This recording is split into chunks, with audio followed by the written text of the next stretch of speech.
Hello friends, आज के session में सबका बहुत बहुत स्वागत है। आज के सेशन में हम लोग बहुत इंपॉर्टेंट टॉपिक डिस्कस करने वाले हैं जिसका नाम है फॉरेन ट्रेड। हिंदी में बोला जाए तो विदेशी व्यापार।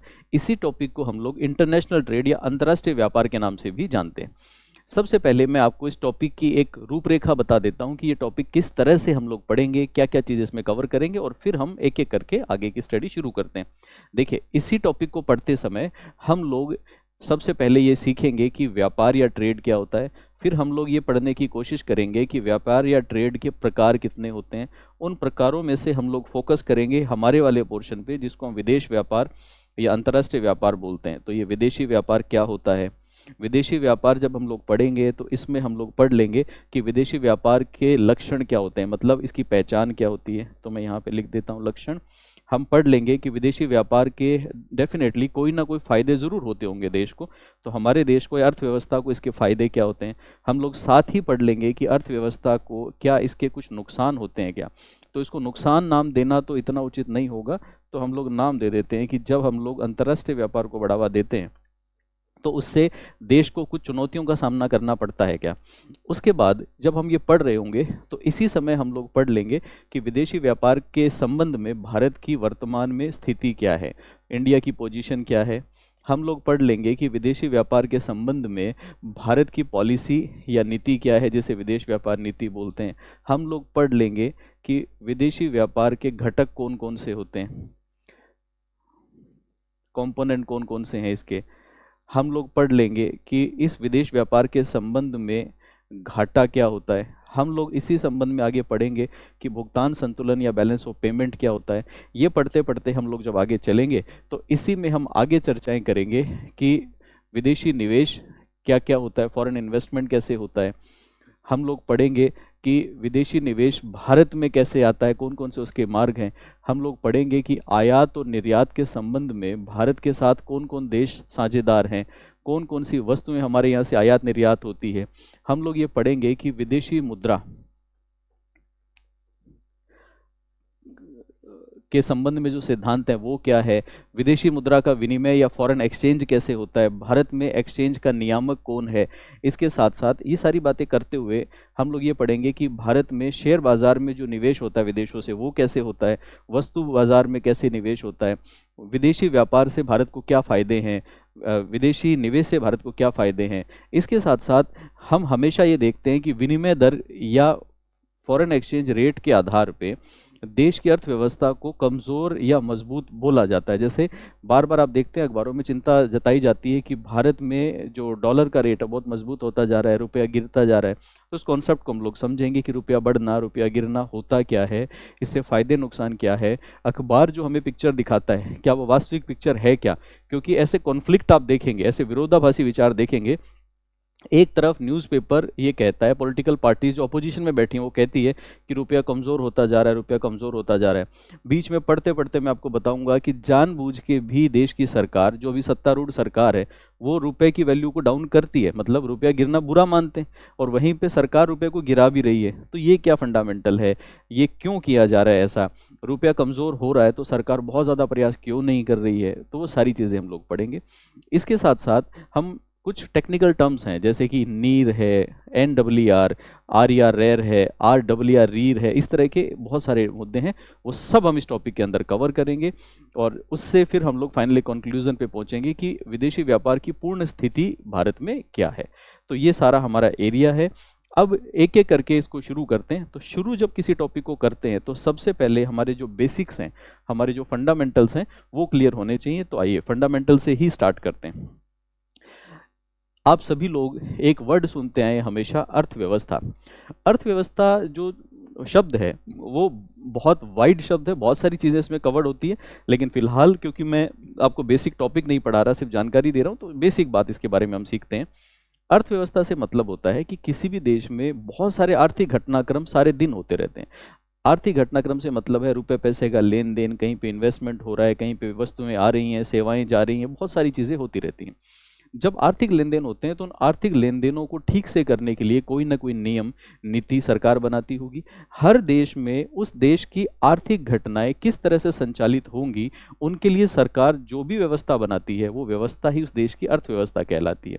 इसका मतलब इकोनॉमी बेसिकली वो set of rules and regulation है, वो एनवायरनमेंट है जिसके अधीन रहते हुए देश की आर्थिक घटनाओं को संचालित किया जाता है। जैसे हमारे देश में विदेशी व्यापार कैसे होगा, उसकी एक नीति बन गई, वो आर्थिक नीति है। हमारे देश में रुपए जो है, रुपया है, मुद्रा है, उसका कंट्रोल कैसे होगा, वो मौद्रिक नीति बन गई। देश का राजकोष कैसे चलेगा, राजकोषीय नीति बन गई। देश के अंदर निवेश कैसे आएगा, तो विदेशी निवेश नीति बन गई।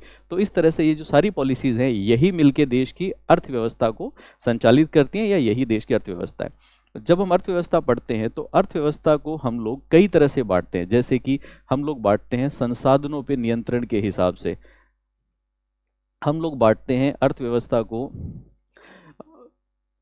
विकास की अवस्था के आधार पे, और हम लोग अर्थव्यवस्था को बांटते हैं व्यापारिक संबंधों के आधार पे। तो इनमें से हमारे लिए जो इस टॉपिक के लिए इम्पॉर्टेंट है वो व्यापार संबंधी है। संसाधनों के आधार पे जब हम लोग बांटते हैं तो कई तरह के नाम हमें सुनने को मिलते हैं, पूंजीवादी अर्थव्यवस्था, या फिर हमें सुनने को मिलता है समाजवादी अर्थव्यवस्था, या फिर हमें सुनने को मिलता है मिश्रित अर्थव्यवस्था। ये टॉपिक हम लोग डिटेल में डिस्कस करेंगे, फिलहाल हमें इसकी ज़रूरत नहीं है। ठीक ऐसे ही विकास के आधार पे चलें तो विकास के आधार पे हमें सुनने को मिलता है अल्प विकसित अर्थव्यवस्था, हमें सुनने को मिलता है विकासशील अर्थव्यवस्था, और तीसरी हमें सुनने को मिलती है विकसित अर्थव्यवस्था। तो ये सारे नाम हम लोगों को पता होने चाहिए और ये हम सीखेंगे। फिलहाल जो हमारा फोकस है, क्योंकि हम ट्रेड का टॉपिक पढ़ रहे हैं, तो मैं व्यापार पे फोकस करूंगा। व्यापारिक संबंधों के आधार पे जब हम अर्थव्यवस्था को बांटते हैं तो व्यापारिक संबंधों के आधार पे अर्थव्यवस्था दो प्रकार की होती है। दो प्रकार की कौन कौन सी? एक अर्थव्यवस्था कहलाती है खुली अर्थव्यवस्था यानी कि ओपन इकोनॉमी, और दूसरी कहलाती है बंद अर्थव्यवस्था यानी कि क्लोज्ड इकोनॉमी। अब हमें पढ़ना है कि खुली और बंद अर्थव्यवस्था क्या होती है। तो देखिए, हमारे लिए दो प्रकार की अर्थव्यवस्थाएं हो गई, वन हो गई ओपन इकोनॉमी और दूसरी हो गई बंद इकोनॉमी। मैं टॉपिक को बहुत सिंपल रखूंगा, आपको टेक्निकल टर्म्स में नहीं उलझाऊंगा, क्योंकि ये एक तरीका है कि मैं आपको टेक्निकल टर्म्स में उलझा के आपको इतना कंफ्यूज कर दूं जिसमें मेरी सुपरमेसी तो नजर आएगी कि देखो इसको कितना ज्ञान है, लेकिन आपका दिमाग काम करना बंद कर देगा। तो मैं चीज़ों को बिल्कुल सिंपलिस्टिक रखूंगा, और मेरी अप्रोच है कि मैं अर्थव्यवस्था पढ़ाते समय या कोई भी टॉपिक पढ़ाते समय मैं रियल लाइफ से जुड़े हुए एग्जाम्पल देने की कोशिश करता हूं, जिससे आपको टॉपिक आसानी से समझ में आए। तो इजी रखेंगे टॉपिक को, और अभी तो ये बेसिक है, यहाँ तो वैसे ही इजी रखना है। खुली और बंद अर्थव्यवस्था से फर्क क्या है? देखिए, हम इसको इस तरह से समझते हैं कि मान लीजिए ये हमारा देश है। आप जानते हैं कि हमारा देश गोल नहीं है, लेकिन उदाहरण में मान लो कि हमारा देश है, और ये जो लाल कलर से मैंने बनाया ये हमारे देश की सीमा है, ये हमारे देश की बाउंड्री है। अगर मान लीजिए कि भारत में दो लोग आपस में वस्तुओं का लेन देन करते हैं, जैसे ये एक सेठ जी ने एक वस्तु बनाई और ये ग्राहक को बेची, दोनों के दोनों भारत में है, इस सीमा के अंदर है। अगर एक देश की सीमाओं के अंदर दो लोग आपस में व्यापारिक गतिविधि को अंजाम देते हैं तो उस व्यापार को हम लोग बोलते हैं घरेलू व्यापार। अंग्रेजी में बोला जाए तो ये डोमेस्टिक ट्रेड है, ये घरेलू व्यापार है। लेकिन मान लो कि ये भारत के सेठ जी हैं, जिनका नाम है, सेठ जी का नाम रख देते हैं मिर्ची राम। तो सेठ मिर्ची राम जी हैं, इन्होंने भारत में कोई वस्तु बनाई और ये बेच रहे हैं इसको भारत के बाहर अमेरिका में बैठे हुए किसी व्यक्ति को, जिसका नाम है डोनाल्ड ट्रंप। कुछ भी नाम रख दो, कोई फर्क नहीं पड़ता। अब जैसे ही यहां से वस्तु चल के यहां जाएगी तो देखिए देश का जो बॉर्डर है वो क्रॉस हो गया, और जैसे ही क्रॉस बॉर्डर ट्रांजैक्शन होती है, मतलब आपकी सीमाओं के बाहर व्यापार होता है, तो अब ये आपका घरेलू मामला नहीं रह गया। दूसरा देश इन्वॉल्व होते ही ये बन जाता है आपका अंतर्राष्ट्रीय ट्रेड या फिर विदेशी व्यापार। तो ये बात आपको समझ में आई कि देश की सीमाओं के अंदर जब वस्तु या सेवाओं का लेन देन होता है तो वो घरेलू व्यापार है। देश की सीमाओं के बाहर या दो देशों में आपस में या कई देशों में आपस में जब लेन देन होता है तो ये अंतर्राष्ट्रीय व्यापार है। इंपॉर्टेंट क्या है, इस सीमा का ध्यान हम लोगों को रखना है। अब कुछ देश ऐसे होते हैं जो कसम खा लेते हैं कि हम विदेशियों के साथ कोई संबंध नहीं रखेंगे, हमें जो भी चाहिए होगा अपने देश में बना लेंगे, और अगर हमने ज़्यादा बना लिया तो अपने देश में ही खपा लेंगे, ना किसी से कुछ खरीदेंगे ना किसी को कुछ बेचेंगे। जो देश ऐसा ठान लेता है उन देशों को हम लोग नाम देते हैं बंद अर्थव्यवस्थाएं। तो ऐसी अर्थव्यवस्था जो दूसरे देशों के साथ विदेशी व्यापार या फॉरेन ट्रेड नहीं करती, उसको हम लोग बोलते हैं बंद अर्थव्यवस्था। इसकी पहली पहचान क्या है? पहली पहचान होती है लैक ऑफ फॉरेन ट्रेड, विदेशी व्यापार नहीं। विदेशी व्यापार नहीं का मतलब, विदेशी व्यापार में दो चीजें होती हैं, एक तो आयात इंपोर्ट और दूसरा हो गया निर्यात। ये दोनों ही नहीं करते, ना आयात करते हैं ना निर्यात। इसका मतलब क्या हुआ, ये हमारा देश है, देश के अंदर से बन के कोई चीज बाहर जाए तो ये निर्यात कहलाता है, एक्सपोर्ट कहलाएगा। विदेशों में बनी हुई चीज अपने देश में लाएं तो ये आयात कहलाएगा। जो देश दूसरे देशों से बना हुआ सामान अपने यहाँ नहीं मंगाता, अपने यहाँ बनी हुई चीजें दूसरे देशों को नहीं देता, आयात निर्यात नहीं करता, वो विदेशी व्यापार नहीं करने वाला देश कहलाता, बंद अर्थव्यवस्था कहलाती है वो। अब ये लोग क्या करते हैं, ना तो वस्तु दूसरों को देते हैं ना सेवाएं देते हैं। इसके साथ साथ ये एक और रोक लगा देते हैं, वो है कैपिटल पे, पूंजी पे। पूंजी का मतलब है इनके यहाँ से पैसा दूसरे देश में नहीं जाता और दूसरे देश से पैसा यहाँ पे नहीं आता। उसका मतलब ये हुआ कि अगर मान लीजिए कोई देश बंद अर्थव्यवस्था है, वहां पे एक आदमी पूंजीपति है, धनवान है, बहुत पैसा है, और वो कहता है कि मैं जाके नाइजीरिया में बिजनेस करना चाहता हूं, मैं जाके कनाडा में बिजनेस करना चाहता हूं, तो ये देश उसको मना कर देगा कि नहीं, हमारे देश के बाहर जाके पैसा लगाना अलाउड नहीं है, कैपिटल बाहर नहीं ले जा सकते। सिमिलरली सिंगापुर में बैठा हुआ, दुबई में बैठा हुआ कोई इन्वेस्टर है, वो कहता है कि मैं आपके देश में आके फैक्ट्री खोलना चाहता हूं, मैं आपके बाजारों में पैसा लगाना चाहता हूं, तो उसको भी मना कर देंगे कि ना हम पैसा लेते हैं ना हम पैसा किसी को देते हैं। तो वो देश जो व्यापार पे, पूंजी पे, सेवाओं पे, इन पे निषेध लगाता है, इनका आवागमन बंद कर देता है, वो बंद अर्थव्यवस्था कहलाती है। क्या मैं कह सकता हूं कि ये अर्थव्यवस्था ऐसी हो गई जो अपने आप में सेल्फ रिलायंट, या अपने आप में जिसको हम बोलते हैं आत्मनिर्भर है, क्योंकि हर देश में बहुत सारी चीज़ें चाहिए, खाने को अनाज चाहिए, पहनने को कपड़ा चाहिए, इलेक्ट्रॉनिक्स चाहिए, मोबाइल चाहिए, बहुत कुछ चाहिए, गाड़ियाँ चाहिए। ये देश ऐसा है कि जो चाहिए हम आत्मनिर्भर है, खुद ही बना लेंगे, अनाज चाहिए अपने यहाँ उगा लेंगे, टीवी चाहिए खुद बना लेंगे, मोबाइल चाहिए खुद बना लेंगे, बाहर से कुछ नहीं लेंगे, आत्मनिर्भर है। दूसरा, ये कंजम्पशन में भी, उपभोग में भी आत्मनिर्भर है। उपभोग में कैसे आत्मनिर्भर है, टेलीविजन बनाना शुरू किया, बहुत सारे बना लिए, तो जो देश में मांग होगी, जितने देश में चाहिए उतने तो देश में खपा लेंगे, लेकिन जो एक्स्ट्रा बन गए उनका क्या करें, वो तो कहीं ना कहीं बेचने पड़ेंगे। ये कहते हैं नहीं, हम उतने ही बनाएंगे जितने हमारे देश में काम आए, जो बचा हुआ टीवी है बाहर नहीं बेचेंगे। तो आत्मविश्वास हो गया, इसका आत्मनिर्भर हो गया।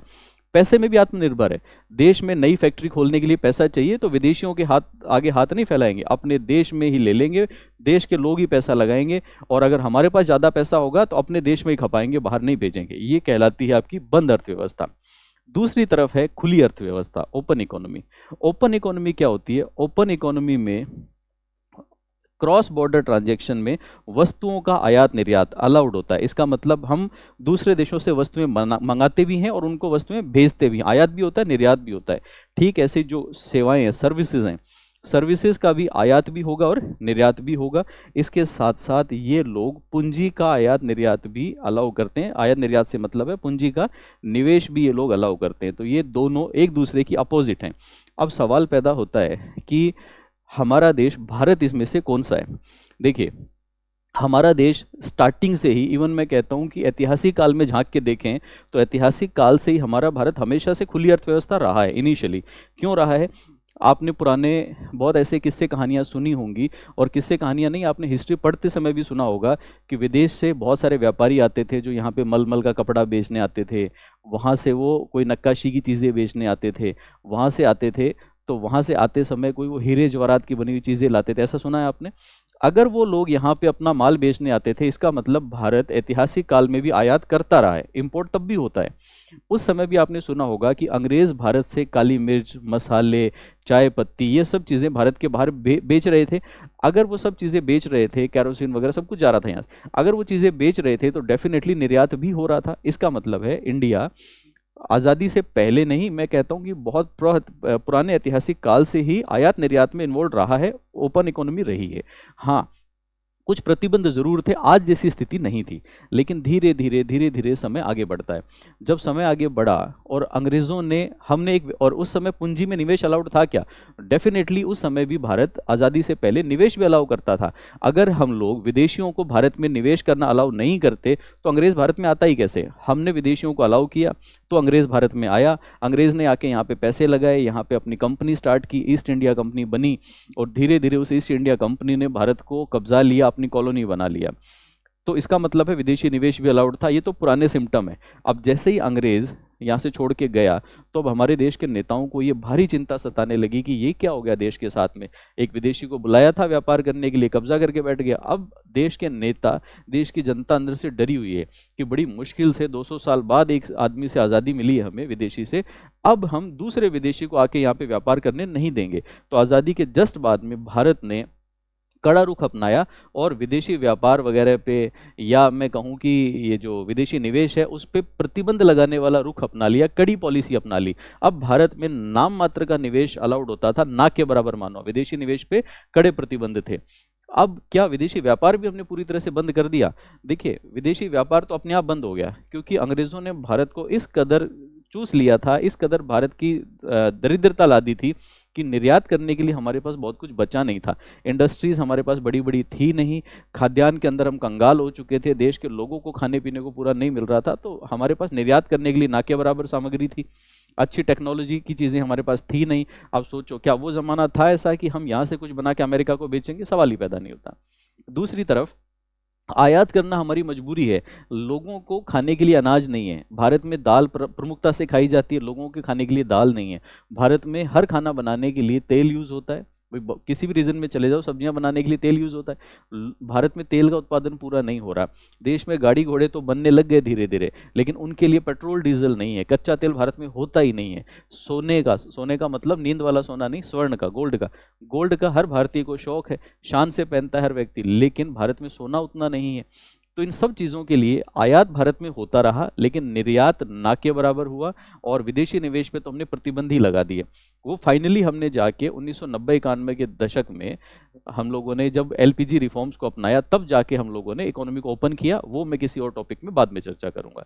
तो ये बात समझ में आई कि खुली और बंद अर्थव्यवस्था क्या होती है। इसमें से भारत की अर्थव्यवस्था कौन सी है? पहले भी खुली थी और आज भी खुली है, और 91 के बाद तो ये कंप्लीटली ओपन इकोनॉमी है। अब आपके मन में एक सवाल आता होगा कि दुनिया के सभी देश का ओपन इकोनॉमी है क्या, या कोई इकोनॉमी ऐसी भी है जो क्लोज्ड है? देखिए, यूएस, चाइना, कनाडा, ऑस्ट्रेलिया, जिसका नाम लीजिए, सभी की सभी ओपन इकोनॉमी है। क्या कोई भी इकोनॉमी बंद अर्थव्यवस्था हो सकती है क्या? तो अगर मैं आपको यूं कहूं कि 100% शुद्ध बंद अर्थव्यवस्था, 100% क्लोज्ड इकोनॉमी, ये आज के दिन संभव नहीं है। हर देश कुछ चीज़ों में आत्मनिर्भर हो सकता है। जैसे एग्जाम्पल के लिए, एक देश ने डिसाइड कर लिया कि भाई इलेक्ट्रॉनिक्स हमारे यहाँ नहीं है ना, तो ना सही, हम तो ऐसे ही पड़े रहेंगे, नहीं चाहिए इलेक्ट्रॉनिक्स, लेकिन बाहर से नहीं मंगाएंगे। लेकिन बीच में कोरोना आ गया, और कोरोना की दवाई नहीं है आपके देश में, लोग मर रहे हैं, तो मजबूर होकर मंगाओगे ना, मंगाना ही पड़ेगा। देश के अंदर कोई महामारी फैल गई, और ऐसे में आपके यहाँ पे उसको ट्रीट करने वाले डॉक्टर नहीं है, विदेशों से डॉक्टर मंगाओगे, सेवाओं का आयात होगा, और अगर सेवाओं का आयात होगा तो कहीं ना कहीं आप खुली अर्थव्यवस्था के तरीके में आ जाओगे। आपके देश में सब कुछ है, टेक्नोलॉजी है, आपके लोगों ने सीख लिया कि हम न्यूक्लियर बॉम्ब बनाएंगे एग्जाम्पल के लिए, ठीक है, या आपके देश के लोगों ने सीख लिया कि हम XYZ मिसाइल बनाएंगे। बाद में पता चला कि इस मिसाइल को बनाने के लिए जो कच्चा माल चाहिए ना, वो तो देश में होता ही नहीं है। अब जैसे गोल्ड है, मान लो कि हर देश में गोल्ड चाहिए सबको, लेकिन गोल्ड आपके देश में होता ही नहीं है, तो कहीं ना कहीं आयात करोगे। तो आज के दिन 100% शुद्ध बंद अर्थव्यवस्था कोई देश नहीं है। बीच बीच में कुछ किताबें, कुछ लोग नॉर्थ कोरिया का नाम ले देते हैं, लेकिन नॉर्थ कोरिया भी अपने हथियार इंपोर्ट करता है, नॉर्थ कोरिया भी कुछ एक चीज़ें इंपोर्ट करता है, लेकिन कंपैरेटिवली उसके यहाँ पे विदेशी व्यापार बहुत ज़्यादा रिस्ट्रिक्टेड है, सीमित मात्रा में होता है। इसलिए हम कह सकते हैं कि वो बंद अर्थव्यवस्था का एक उदाहरण है, लेकिन 100% बंद अर्थव्यवस्था वो भी नहीं है, क्योंकि किसी न किसी चीज़ के लिए हमें दूसरी चीज़ों पर निर्भर रहना पड़ेगा। अब हमें ये तो पता चल गया कि इनकी पहचान क्या है। इसमें वस्तु का व्यापार अलाउड होता है, सेवाओं का व्यापार अलाउड होता है, पूंजी निवेश भी अलाउड होता है, और बंद अर्थव्यवस्था में ये सब प्रतिबंधित होते हैं, सीमित होते हैं, नहीं होते हैं। अब बात आती है कि ओपन इकोनॉमी होने के कुछ फायदे हैं क्या? डेफिनेटली ओपन इकोनॉमी होने के बहुत सारे बेनिफिट्स, बहुत सारे फायदे हम लोगों को मिलते हैं। कैसे? उस पर भी हम एक एक करके चर्चा करते हैं। सबसे पहली चीज़ है कि जब आपकी अर्थव्यवस्था खुली होती है, ओपन इकोनॉमी होती है, तो उसकी वजह से विदेशों से वस्तुएं बन के आपके देश में आएंगी। भारत में विदेशों से चीज़ें बन के आ रही हैं। अगर विदेशों से चीज़ें बन के आ रही हैं, तो इसका मतलब है कि जो लेटेस्ट टेक्नोलॉजी है, नई तकनीकी की चीज़ें, वो आपके देश तक पहुंचेंगी। इसको यूं सोचो, अगर मान लो कि भारत में विदेशी निवेश अलाउड नहीं होता, या विदेशी कारें आना अलाउड नहीं होता, तो भारत की सरकार ने कोई गाड़ी बनाई क्या आज तक? भारत की एक स्वदेशी कार थी जिसका नाम था एम्बेसडर। आप सभी लोगों ने एम्बेसडर कार देखी होगी। पुराने ज़माने में नेताओं के पास, कलेक्टर के पास गाड़ी होती थी ना, वो भारत की एक सरकारी कंपनी थी जिसका नाम था हिंदुस्तान मोटर्स। हिंदुस्तान मोटर्स वो एम्बेसडर बनाती थी, और उन्होंने जब पहली बार वो गाड़ी बनाई और जब वो फाइनली आज के 5-7 साल पहले गाड़ी बनाना बंद किया, तब तक उसका मॉडल नहीं बदला, तब तक वो गाड़ी जैसी आती थी ना वैसी की वैसी आ रही है। वो बात और है कि वो ट्रक जैसी मजबूत गाड़ी थी, लेकिन उसमें समय के साथ उन्होंने बदलाव नहीं किए। और अगर मान लीजिए कि भारत में विदेशों से सुजुकी नहीं आता, हुंडई नहीं आता, होंडा नहीं आता, फोर्ड नहीं आता, ये आपका टोयोटा नहीं आता, तो आज के दिन जो लग्जरी गाड़ियां आप देख रहे हैं, अच्छी टेक्निक की गाड़ियां देख रहे हैं, वो आपको अवेलेबल नहीं होती और आज भी आप एम्बेसडर ही घसीट रहे होते। ये एक चीज़ में नहीं, 100 चीज़ों में है। अगर देखा जाए तो भारत के अंदर विदेशों से कभी फैशन आता ही नहीं। फैशन भी कहाँ से आता है, कल्चरल चेंजेस भी कहाँ से आते हैं, वो भी विदेशी व्यापार के कारण आते हैं। अगर भारत में पुराने टाइम देखा जाए तो गांधी जी ने सूती कपड़े का चलन या खादी का चलन चलाया। अगर विदेशों से कपड़े इंपोर्ट नहीं होते, विदेशों से फैशन या इंपोर्ट होके नहीं आता, तो आप और मैं अभी सभी धोती कुर्ता पहनते, उसमें कोई बुराई नहीं है। लेकिन बात यह है कि आज हम लोग जीन्स पहन रहे हैं, आज हम लोग टी शर्ट्स पहन रहे हैं, फैंसी कपड़े पहन रहे हैं, अलग अलग वैरायटी की चीज़ें यूज़ कर रहे हैं, वो सब नहीं होता। हम वही देसी उत्पादन जैसा था वैसा ही करते रहते। तो पहली बात है कि विदेशों से व्यापार जब होता है तो नई तकनीक हमारे तक पहुँचती है। इसके साथ साथ उपभोक्ताओं की दृष्टि से देखें, कंज्यूमर के एंगल से देखें, तो उपभोक्ताओं को चयन करने के लिए बड़ा बाजार मिलता है। कैसे? भारत में जब चीज़ें बनती थी तो भारत में मान लो कि 2 कंपनियां मोटरसाइकिल बनाती हैं, तो 2 मोटरसाइकिल में से एक चुननी पड़ेगी आपको। लेकिन जब इंपोर्ट का ऑप्शन होता है तो 15 गाड़ियां इंपोर्ट होकर और आ रही हैं। अब कंज्यूमर को चुनने के लिए 2 नहीं 17 गाड़ियां हैं, 17 में से एक चुनेगा। भारत में फ़ोन बन रहा होता तो भारत में माइक्रोमैक्स, लावा बनता और उन्हीं में से एक चुनना पड़ता। लेकिन जब विदेशी मोबाइल आना अलाउड है तो सैमसंग भी आ रहा है, जियोनी भी आ रहा है, ये आपका क्या नाम है, वन प्लस भी आ रहा है, एप्पल भी आ रहा है, उनमें से आप अच्छा चुन सकते हो। तो कंज्यूमर का कहीं ना कहीं उसमें फ़ायदा होता है। नई तकनीक आती है, चयन के लिए ज़्यादा चीज़ें मिलती हैं, देश में पूंजी का निवेश होता है। और पूंजी निवेश होने से आप जानते हैं जब देश में बहुत सारा पैसा लगेगा, भारत के लोग जब पैसा लगा रहे थे तो ये मान लो कि हमारा देश है, सभी भारतीयों ने पैसा लगाया, तो मान लेते हैं सबकी मिल के पैसा लगाने की क्षमता थी 100 रुपये। इससे ज़्यादा पैसा हमारे पास है ही नहीं, सारा पैसा खत्म हो गया। अब कहाँ से करें? ऐसे में विदेशी आया और विदेशी ने कहा कि मेरे पास बहुत पैसा है, लो 1000 रुपये मैं लगाता हूँ या 900 रुपये मैं लगाता हूँ। तो अगर भारतीय अकेले पैसा लगाते तो भारत के व्यापार में 100 रुपये निवेश होता। लेकिन अगर विदेशी ने भी 900 रुपये लगा दिए तो कहीं ना कहीं भारत के बाजार में 1000 रुपये का निवेश होगा।